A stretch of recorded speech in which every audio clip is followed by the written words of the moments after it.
voyez ces images de l'aéroport de Martinique envahi par des manifestants le 10 octobre 2024? Elles en rappellent d'autres. Ça, c'est l'aéroport de la Guadeloupe, envahi en 2009.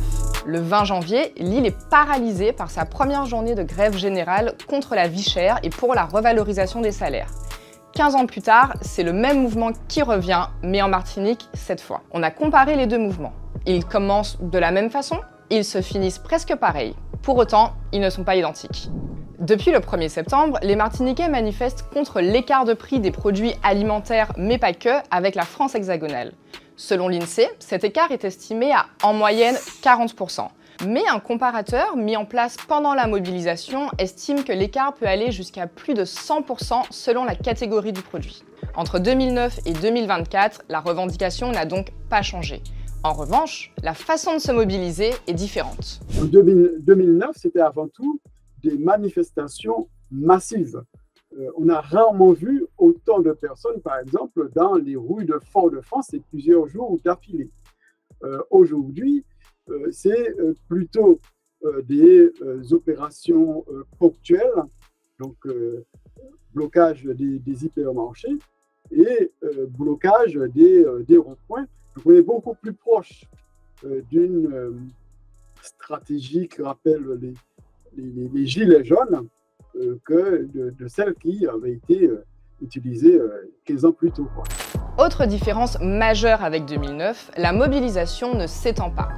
À l'époque, elle était partie de Guyane, avant d'arriver en Guadeloupe à partir du mois de janvier et de toucher la Martinique en février. Aujourd'hui, cela fait plus d'1 mois et demi que les Martiniquais se mobilisent. Pourtant, la mobilisation ne prend pas ailleurs, pas même en Guadeloupe, alors que la problématique de la vie chère y est aussi présente. Ça s'explique principalement par la structure des deux mouvements, celui de 2009 et celui de 2024, qui est radicalement différente. En 2009, la mobilisation avait beaucoup plus de relais dans les îles, puisqu'elle était construite autour d'un lianage, c'est-à-dire l'union d'une cinquantaine d'associations, de collectifs et surtout de représentations syndicales. En 2024, ce n'est pas du tout la même chose. Le mouvement est emmené par Rodrigue Petitot et son association, le RP-PRAC, Rassemblement pour la protection des peuples et des ressources afro-caribéennes. L'association a à peine quelques mois et elle n'a donc pas de relais hors de Martinique. Mais ce n'est pas parce qu'il ne se propage pas hors de Martinique que le mouvement a moins de chances d'aboutir. La preuve, le 16 octobre, l'État, la collectivité territoriale de Martinique, les distributeurs, les grossistes et les parlementaires ont signé un accord de 28 points. Parmi les mesures principales, il y a notamment une baisse de 20% du prix sur 7000 produits parmi les plus consommés et l'objectif d'arriver in fine à un écart de prix avec l'Hexagone qui oscille entre 5 et 25%. Les signataires se sont aussi engagés à un contrôle mensuel des marges et des prix par l'État, ainsi qu'à la suppression de l'octroi de mer, une taxe spécifique aux Outre-mer, sur une cinquantaine de familles de produits. Il y a des avancées très très fortes sur la vie chère en Martinique. Tout de suite, là, avec l'accord qui vient d'être signé, on va pouvoir faire baisser les prix de l'ordre de 10%. C'est une étape considérable.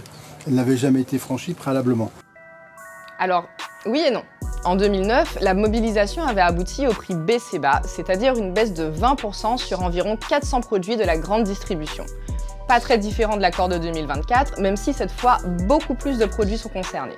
Pareil pour les contrôles des prix, qui faisaient déjà partie de l'accord de 2009. Même si le protocole est signé, ça ne veut donc pas dire qu'il y aura un changement radical dans la vie des Martiniquais. Déjà, parce que le protocole n'entre en vigueur qu'à partir du 1er janvier 2025. Ensuite, parce qu'il n'a pas une très forte valeur juridique et repose beaucoup sur l'engagement des parties. Cela dépend aussi à long terme de la capacité des uns et des autres à mettre en œuvre des réformes structurelles. Parce que si on ne le fait pas aujourd'hui, eh bien, dans 5-10 ans, on va se retrouver exactement confronté au même problème. Il va falloir replacer la balle au centre et on va repartir pour un tour. La déception ressentie par les Martiniquais après la mobilisation de 2009 pourrait donc encore se répéter après celle de 2024. Le RP-PRAC n'a d'ailleurs pas signé le protocole qu'il juge insatisfaisant. Et il appelle à poursuivre la mobilisation.